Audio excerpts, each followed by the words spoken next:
வணக்க மக்களே, welcome to the fences show. இன்னைக்கு ஷோ நம்ம பார்க்க போகிறது பீஸ்ட் ஆஃப் வார் அப்படின்ற ஒரு ஆஸ்திரேலியன் சர்வைவல் த்ரில்லர் மூவியோட ரிவ்யூ.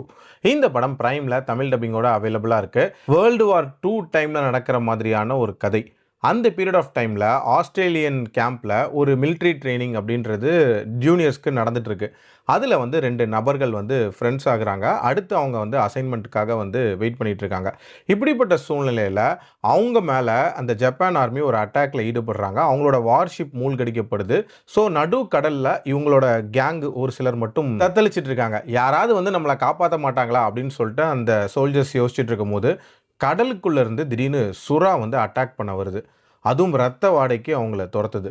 ஸோ கடலுக்குள்ளே இறங்கினா சுறா, வெளியே பார்த்தா சோல்ஜர்ஸு. ஸோ இந்த ஆபத்துகள்லேருந்து இவங்க எப்படி சர்வைவ் ஆகிறாங்க, டுவர்ட்ஸ் எண்ட் யார் உயிரோடு இருக்கான்ற மாதிரி நிறைய விஷயங்களை சொல்லக்கூடிய ஒரு படம் தான் இந்த படம். இந்த படத்தை பொறுத்த வரைக்கும் ஸ்டார்டிங்கில் காட்டக்கூடிய அந்த ட்ரைனிங் சீக்வன்ஸ் அப்படின்றதே ஒரு நல்ல டோனை இந்த படத்துக்கு செட் பண்ணிச்சு அப்படின்னே சொல்லலாம்.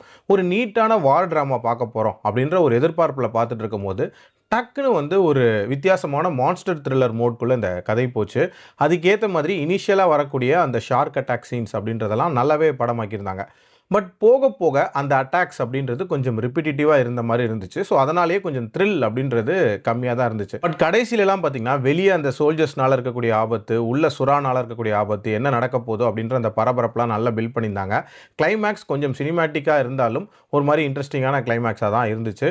ஓவரால் 1.5 மணி நேரத்துக்குள்ள ரொம்ப கிறிஸ்பாக பார்க்குற மாதிரியான ஒரு சர்வைவல் ட்ராமா. கண்டிப்பாக ட்ரை பண்ணி பார்க்கலாம். என்னோட ரேட்டிங் 2.9 அவுட் ஆஃப் 5. அடல்ட் கண்டென்ட்டை பொறுத்த வரைக்கும் இதில் வந்து கோரினஸ் இருக்குமே தவிர மற்றபடி பார்க்கலாம். மீண்டும் அடுத்த விமர்சனத்தில் சந்திக்கிறேன். நன்றி, வணக்கம்.